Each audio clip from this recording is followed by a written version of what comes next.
Okay, so here's the deal. Jack knows me. He sees me coming. Yeah. Right? It's like, oh, here he comes. You know, because like I told you, you tried to blow me off last time and realizes, oh, that won't work. He'll call me out. So at that debate, right, I've already talked to Jack about, like, you know, how big, because he always says, what he says, we need the strongest military in the world. And I'm like, no, Jack, we have the strongest military in the world. That's not what we need right now. You know, if you already have the strongest military in the world, you don't need that. Needs are things that you don't already have that you need. That's the definition of need. Yeah. And so I've run him through that rhetoric, and I've talked to him. I talked to his son a good long while about, you know, foreign policy and being too spread out and you know, coming home a bit and scaling down and that's not their agenda. No, we need, you know, and so Jack's trying to bust my chops after the debate. He says, you heard a lot of pro-military stuff in that thing. That must have hurt your feelings.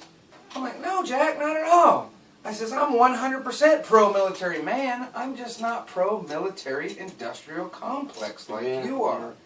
And he's, I forget what he started saying something back. He said, well, we have to, and then he notices Curtis, right? He's like,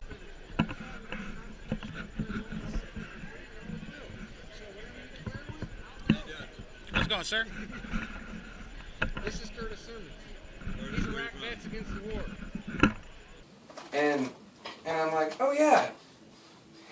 Oh, you noticed my friend. Hey, yeah, he's one of those pro-military men I was talking about, right? Here he is.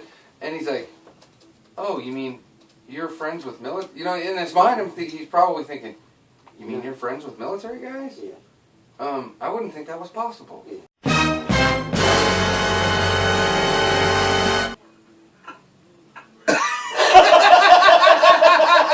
We're looking at each other, staring at each other. I don't know why. You see that? He's like, I gotta have that. I gotta think of something to look and say. That long drink of juice right there is a buffer.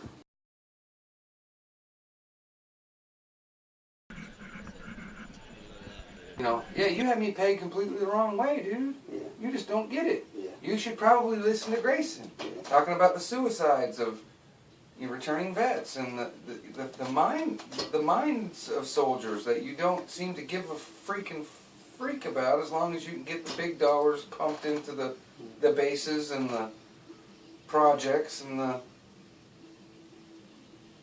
So it's interesting anyway. Yeah, that is. I mean, it's funny, but it's sad at the same time. Well, because we're making light. We're showing how ridiculous it is.